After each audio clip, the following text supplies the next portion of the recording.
Good evening and welcome to We the People, brought to you by the League of Women Voters of Minneapolis. My name is Joan Higginbotham and I'll be your host for this evening's program. This is one of our very, very favorite programs of the whole year. Each year we do a preview of the Minneapolis Fringe Festival, and tonight is Fringe Preview Night, so stay tuned for some really different, interesting, funny, sad plays, a little bit of each of the three, so that you can go yourself to the Fringe and find out more. Our guest this evening on stage with me right now is Jeff Larson, and Jeff is the executive director. Your second year now, right? Year two. So you're experienced. Something like that, yeah. Well, first of all, when is the Fringe? The Fringe this year is July 30th through August 9th. So that's a month. I mean, a 10-day, 10 days, like it. but and 11 days. 11 days, and now you can start buying your tickets now, right? I mean, as of today, and, yes. And the website is live, so people can find out. Now, sort of tell me a little bit about what would be on the website. What can you find out? Oh, everything. We have 174 shows this year, so information about all of the shows is on there, all the venues. There are 24 different venues.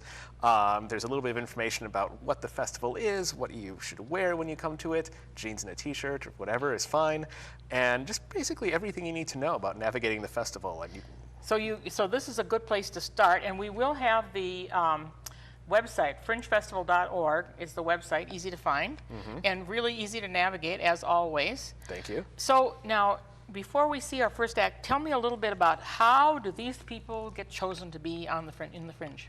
Well, uniquely in our state, the shows in the Fringe are selected by lottery.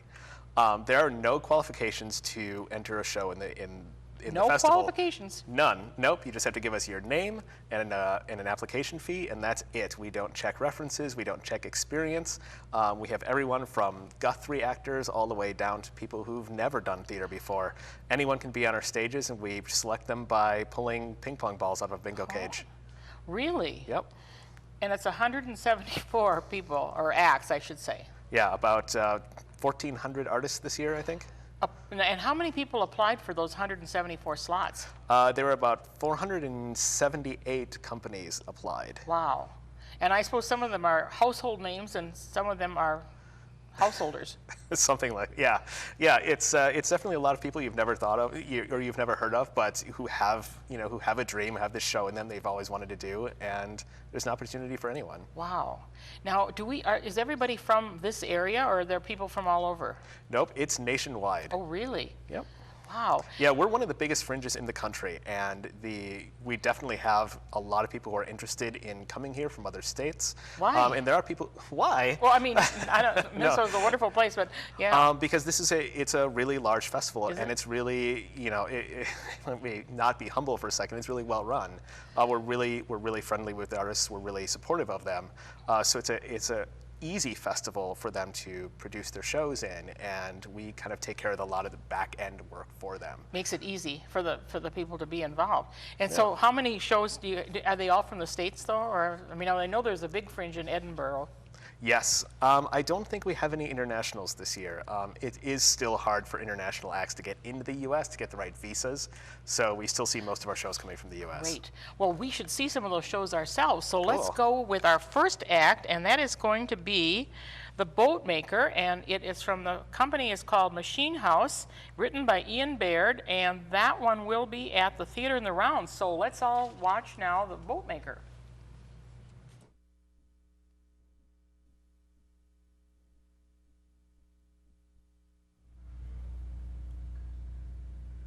Would it be so hard to find a boat that could ride upon the waves? Pardon my sudden and perhaps untimely entrance, but I couldn't help but think that I could be of some help to you in your little quandary. You see, I happen to be somewhat of an expert in the ways of the sea, and I could help you sail across this sea back to your homeland from whence you came. And who are you? Who or what? But such a complicated question is not really fair of me to ask. But what is important to you is not my name or my position, but the simple fact that I have the knowledge and the ability to take you back to your homeland so that you can begin the business enterprise which you have just been discussing with this delicate little sweetheart of yours. Please don't go. Young. I promise you everything. Young, I really would. what I am attempting to undertake is a business venture with a fellow layman of the sea. And while I can appreciate displays of sentimentality, I would not like you to do them in this context.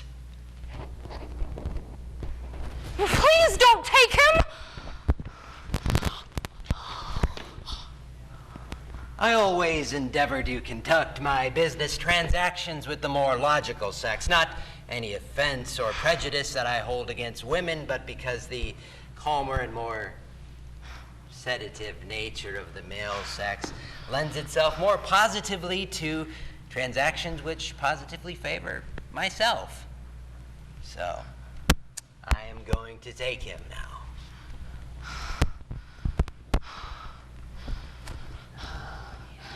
You fiend! Now, Leave him here with me. He doesn't have to go back and build his boats, and you don't have to drown him. in a frank matter of speaking, my dear, drowning creatures such as this one is in essence my job. But I do consider the fact that if he were to be successful in building his boats, it would spell certain doom upon my career. I also give pause to the fact that he could destroy the livelihood of your master, the benevolent and illustrious Ganfiend, whom you're also appreciative of. I would suggest that you consider that as well. I don't care about his moods or his tempers. Do not give yourself airs in thinking that you have somehow risen above the fury and the power of the Ganfiend. You have a lofty opinion of him. Oh, yes. Though it is not the position I desire, am subservient to him. If I could find some way around it, I would. It is your power that takes boats beneath the waves, and yet the people do not speak of you as they do of him. Taking credit for someone else's works is not a mark of power.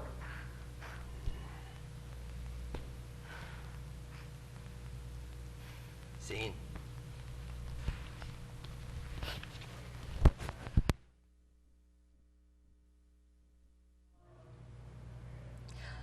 Wasn't that great? That is part of a Norse legend, I've been told. So now you can see the whole Norse legend if you show up at the Theater in the Round. I think it is. Yes. So how many venues and where are they? 24 venues this year. 24? All in Minneapolis. All in Minneapolis. 9 of those are site-specific shows. So those only have one show in them that was crafted for that space. So it's not going to happen just once. It's just one play, not 4 or 5 different ones. Right. The rest of our venues, the regular ones, have 11 shows in them. Wow. Wow. So now, we were saying beforehand, Lindale Farms is one. I mean, what are some of the odd site-specific ones? We have a bathtub just in a private person's house. Oh, really? She has a large bathroom, so you can fit 7 people in there to watch the show that takes place in the bathtub. We have a bus. We have a walking tour of the West Bank, a fictional walking tour. The Lindale Farms that you mentioned is actually a show that uses a parachute, like the huge kids parachute, like in gym class when you were a kid. So there's a little something for everyone, is what we're really saying. Now, how many performances are there in all? 909 this year. So over the 11 days and the 18 venues. 24 venues. 24 venues, right? How long is the play? They're all 60 minutes or less. 60 minutes. And they all run on the same clock, so you can see one, then there's half an hour between them. You can get in between any of our 2 venues in 30 minutes. Really? So you can build, like, on a weeknight, you can see 4 shows in a row. Weekend, you can see up to 7 shows in a row. But I did read the website, and it said, we do not let you in late. That so is if you're not correct. there on time, you have lost your chance. Yes, we don't want people falling down the stairs in the dark. That makes good sense. I can understand that. So, in other words, people have to be prepared, and if they're going to make that 30 minutes, they have to know that they can get a parking spot or get a bus or put their bikes in place. And we tell people to stay. Our venues are in clusters. So we tell people, like, pick a cluster you want to be in and see a few shows in a row in that cluster, because then you can just walk between them easily. Trying to make the drive from downtown to the West Bank, it can be done in 30 minutes, but it's a little hairy. You don't want to take the chance. Yeah. Well, I think that we are ready now to see the next act, and that is number 2 tonight is A House Has Many Dreams, and that one will be at the Illusion Theater, and it's directed by Laura Deshane, and it's a Francis D. production. So welcome those ladies to the stage right now.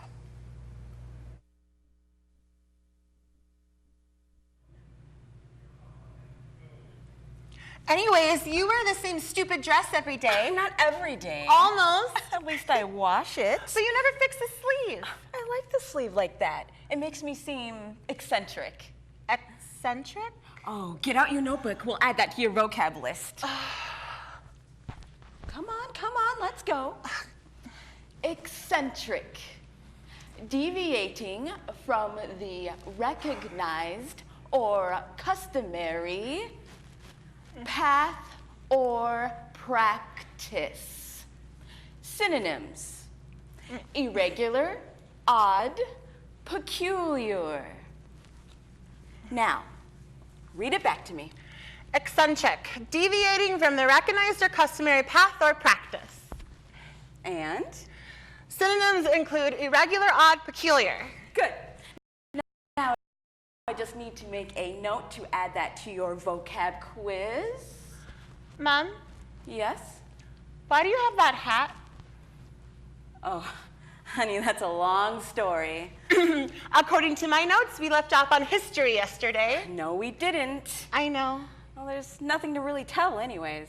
And if there was, I'm not really sure I'd know how to say it. I believe in you. Oh, Lord. Come on. Come on, come on, come on, come on, come on, come on, come on, come on, come on, come on, come on, come on, come on, come on, come on. I'm not really sure how to explain it, I guess. I mean, it was your father's, you know that. And what did he do? Well, you tell me. Oh. Well, if you asked him, he would say that he was a cement and concrete finisher, but really, he just stood around while the other guys did the hard stuff, and then he used the thingy. Oh, the screed? Yeah, that thing to level stuff out. Oh, we'll add screed to your vocab list as well. Mom, we were Yes? having a good moment here. Now it's a nice learning moment. Screed. First definition: a long conversation or essay. Second definition: a board or metal strip dragged across the surface of freshly poured concrete in order to give it its proper level. And And? synonyms. Oh, right. We'll skip those for now. Read it back to me. A long conversation or essay or a tool used to level concrete. And you have the full definition? Yes. Notes. Okay, good. And a note to add it into your quiz. Mom, What? the hat. Oh, right. Just tell me what you want to know about it. Why you still have it? Oh, well, that I guess I don't know. It's kind of like a feeling, I guess. I'll get rid of it when the feeling goes away. It's because you love him. Oh, honey, I do love him, but not in the way you're imagining, and that's not why I keep the hat. It's because you love him. Honey, it's more like a conversation. What? Yes, A conversation? yes. Take us, for example. Take everything we have said since I pushed that blackboard in here. We talked about notes and clothes and vocab and your father, but even in such a short time, some of the intricacies have been lost. I can remember the topics we talked about, but maybe not the exact words, maybe not the exact tone of sassy you used. Funny. Well, you could say that from one topic to the next, the previous topic begins to fall out of existence. Pieces of it at first, but later in great chunks. And if you think about all the conversations you've ever had, it would seem that most of it doesn't exist for us at all anymore. It's why you take your notes, so that you can bring back all those things that have fallen away, so that you can look into your notebook and all that vocab and history Stop. and math No. and logic Stop. and science No. and religion and all comes roaring back into existence. That hat for me is like your notes. It's something physical I can use to bring your father back into existence. But if Dad showed up, wouldn't he remind you of all that stuff anyway? Oh, honey, emotions are often more powerful than facts.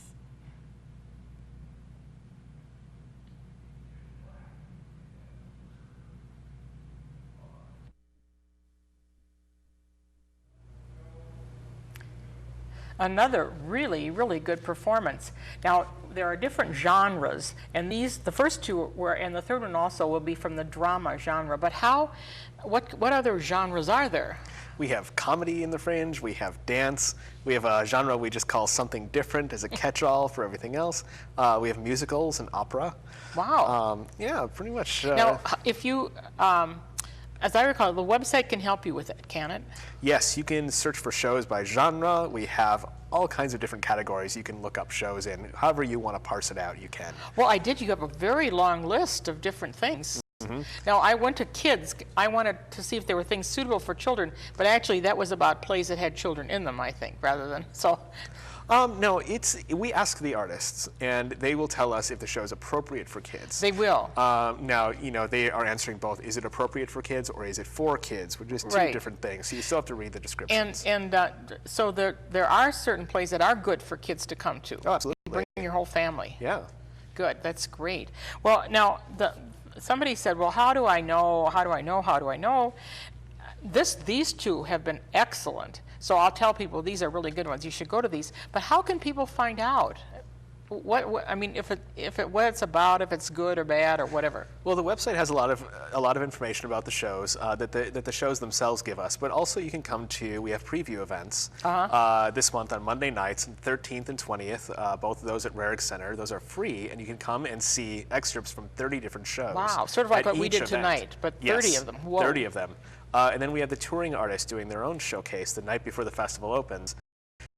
So you can see the out-of-towners. They get their own opportunity to show off before the festival opens. Excellent. So yeah, that's a really good opportunity. You won't get everything, but you get a lot. And there are also video trailers on the website. Oh, really? Yes. Now, are you using the postcards this year?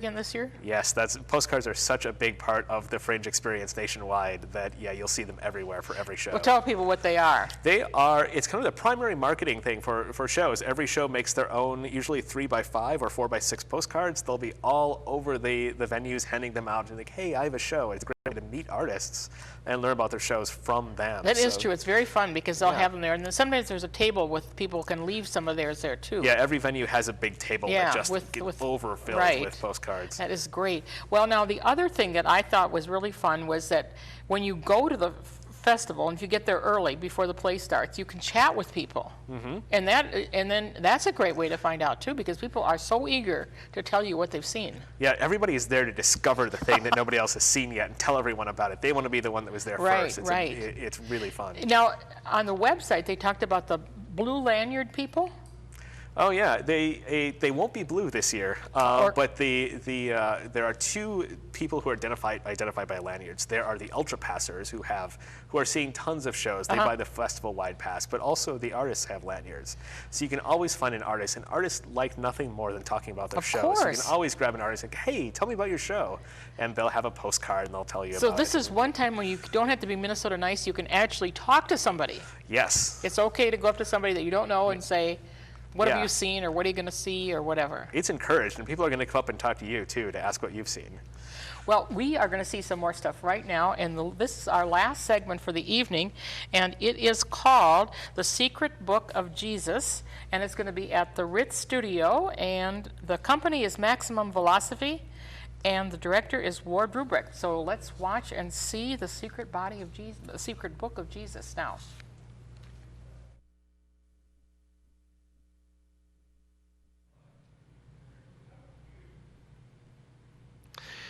One Saturday morning, he went to the river to play.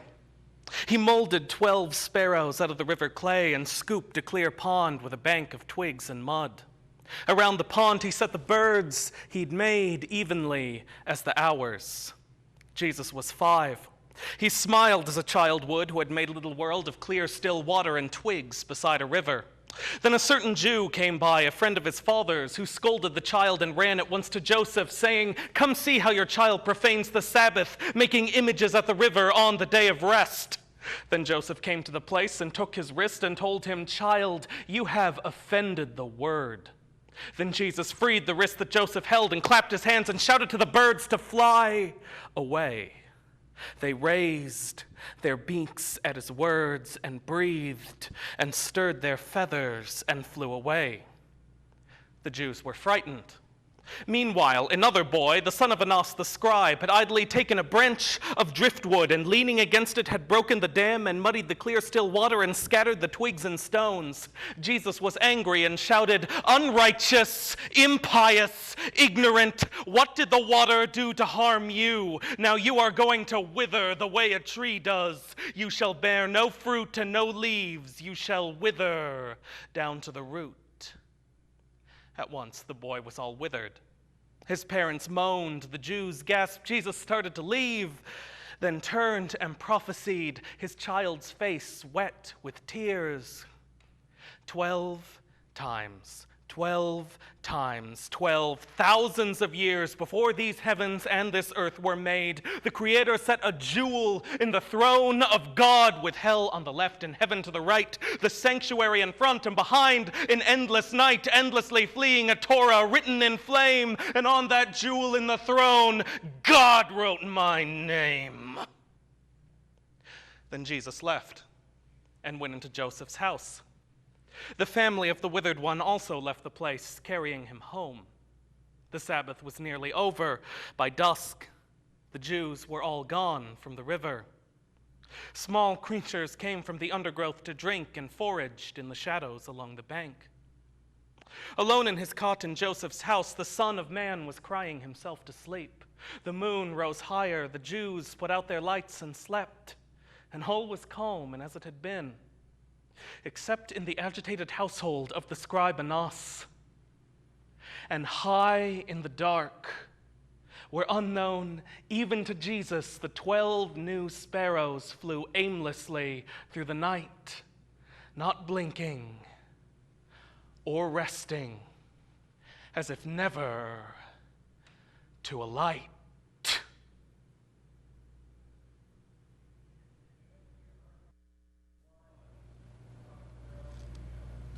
That was the secret book of Jesus. And I have to give the correct credit. That is actually, the company is called Maximum Verbosity, which I like even better than what I said earlier, which was velocity. So Maximum Verbosity, and our actor, the director, and the writer are all wrapped up in one person, Philip Andrew Bennett Lowe. And you said he's an actor about town? Mm-hmm. He's a pro. Didn't think this was his first performance. No. Absolutely not. That was really great. Well, and that's what you were saying. Now, it runs the gamut from people who've never done it before to people who do it for a living. Yeah, there are actually people who tour Fringe festivals as their living. Really? Just perform almost year-round, just going to all the Fringes. So yeah, there's a circuit they can do. Wow. Now, can they make any money doing that, though? Oh yeah, absolutely. Our Fringe pays out 65 to 70% of the box office, goes straight to the artists. And the festivals are all in a range from about 50% to 100% of your ticket purchase goes straight to the artists. Wow, so yeah, people can make money. And we now how do they decide who gets how much they get for each performance? I know you've got a formula of some kind. Yeah, the 65% is the base rate. It goes up to 70% if you sell half of your seats. So we just try to give them that extra little encouragement to work hard and market their shows and get their people into the theater. That's a good idea. So in other words, you can help somebody get a little bump in their pay by attending their show too. Yeah. So that's another part of it. Well, now, I know there's another way. We were talking before about how people can find out what's going on. You, too, can be a reviewer. Yes. We have the capability to, any audience member can write reviews of shows on the website. And we have about 4,000 reviews a year. Really? So after you see a show, go onto our website, write a review of it. It's very easy, it's very fast, and shows start accumulating reviews right away. Now then you can read all those reviews are posted if they're suitable. Yes. Yeah, we watch out for kind of ad hominem attacks and stuff like that. But they all go up, and then it's another way that you can find the right show that you want to see. Wow. So that then now, and how many actors are involved in this whole labor? I think it's about 1,400 this year. Really? Yes. Wow. And now, are there any people that are household names that we would all remember from the Guthrie or anything like that? Probably. Probably, though I have to admit I'm still working my way through the No, list I myself. can So imagine all 1,400. Well, so now if somebody, in other words, if I decided that I always wanted to be on the stage, I could do something, put something together, and then really just put my name in with the name of whatever it was I was going to do? you don't even have to do it in that order. Really? Because we're not curating, you don't have to know what you're going to do beforehand. If you want to do Wow. a show in the Fringe, you can apply and figure out after the lottery what you're going to do. How much time do you have between the lottery? I'm not planning to do it, but just how much come time on. do you have between the lottery and the actual performance? The lottery is in mid-February, so Oh, you have a lot of time. You have a lot of time to perform and get ready for this event. Well, it's amazing. Now, the other thing is, I think I read that you can get free tickets if you volunteer. Yes, and we need a lot of volunteers. We need about 440 volunteers this year. And is it too late to sign up to be a Oh, volunteer? no, it is not too late. Even you can sign up during the festival. So if you go to our Okay. website, it's really prominent in the menu, the volunteer page. It's really easy to sign up. You work for every show that you work, you get a free show ticket. So it is a great way to see good shows and meet other volunteers, meet other people, and find out what's good. Now, I know that there's something at the very end. There's the play of the year or something like that. Is that right? There's Well, we don't. It's not that grandiose, but in every venue, the play that sells the best in that venue through its first 4 performances gets a 6th performance added on. So you have another chance if a show is selling out its whole run. You'll have another chance to see it at the end. that's a good idea. Yeah, those get announced very late in the festival, sometimes the morning of. So that you could then still, oh my gosh, I almost missed it, but you get a chance to see it. Yep. That's great. Well, is there anything else that you think we should know about the Fringe? You should know that going to the Fringe is not just about going to shows. You should also come out every night. We are at the Red Stag Supper Club, and it's great to come out and meet audience members and the actors and the volunteers and just hang out with people. The community is as much a part of the Fringe as the shows are. Great. So make sure to be out talking you to can people and at the bars Come with us. there later on afterward and check it out. Well, I hope you have enjoyed this little preview of the Fringe as much as I have. I think these are great performances. And as I said, you can find it on the website, fringefestival.org. You can get all the information you need, and you can see the plays that you want to see and bring your friends and family, write a review. Wow, the opportunities are endless. We hope you enjoyed our show this evening. This is Joan Higginbotham for the League of Women Voters saying good night. Tune in to We the People again.